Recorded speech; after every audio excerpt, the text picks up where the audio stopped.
మణిశర్మ గారు. మణిశర్మ గారి సినిమాలు నేను 10th ఇంటర్ ఆ టైంలో ఉన్నప్పుడు మా తిరుపతి ఫస్ట్ రైల్వే స్టేషన్ దగ్గరికి ఆడియో క్యాసెట్లు రైల్వే స్టేషన్ దగ్గరికి బాక్సుల్లో వచ్చేవి. దాని తర్వాత ఊర్లో ఉన్న షాపులకి అన్నిటికీ డిస్ట్రిబ్యూట్ అయ్యేవి.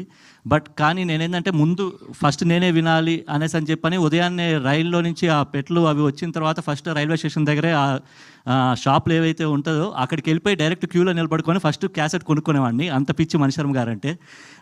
సో ఫస్ట్ టైం నా ఫస్ట్ సినిమాకి అది ఎలాంటి కథ అయినా సరే మణిశర్మ గారే చేయాలి అనేసి అని చెప్పి ఫిక్స్ అయిపోయి నేను ఎప్పటి నుంచో డైరెక్టర్ అయితే ఫస్ట్ మణిశర్మ గారితో చేద్దాం అనుకున్నాను. సో మణిశర్మ గారితో నాకు ఆ కళ కూడా నెరవేరింది. అండ్ నేను మణిశర్మ గారికి కూడా చెప్పాను, టైటిల్ సాంగ్ నేను బాలుగారితో పాడిద్దాం అనుకున్నాను. నా ఫస్ట్ సినిమా ఏదైనా సరే బాలుగారితో పాడిద్దాం అనుకున్నాను.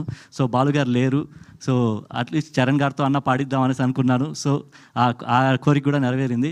సో నా ఫస్ట్ సినిమాకి డెబ్యూ డైరెక్టర్కి చాలా ఇబ్బందులు ఉంటాయి. అంటే అనుకున్నవన్నీ ఏవి కొన్ని చేయలేకపోవచ్చు. కానీ నేను ఈ సినిమాతో 99% నేను అనుకున్నవన్నీ ఆల్మోస్ట్ చేశా అనేసి అని అనుకుంటున్నాను. అది మీ అందరికి సినిమా చూసిన తర్వాత కూడా అర్థమవుతుంది. Thank you so much.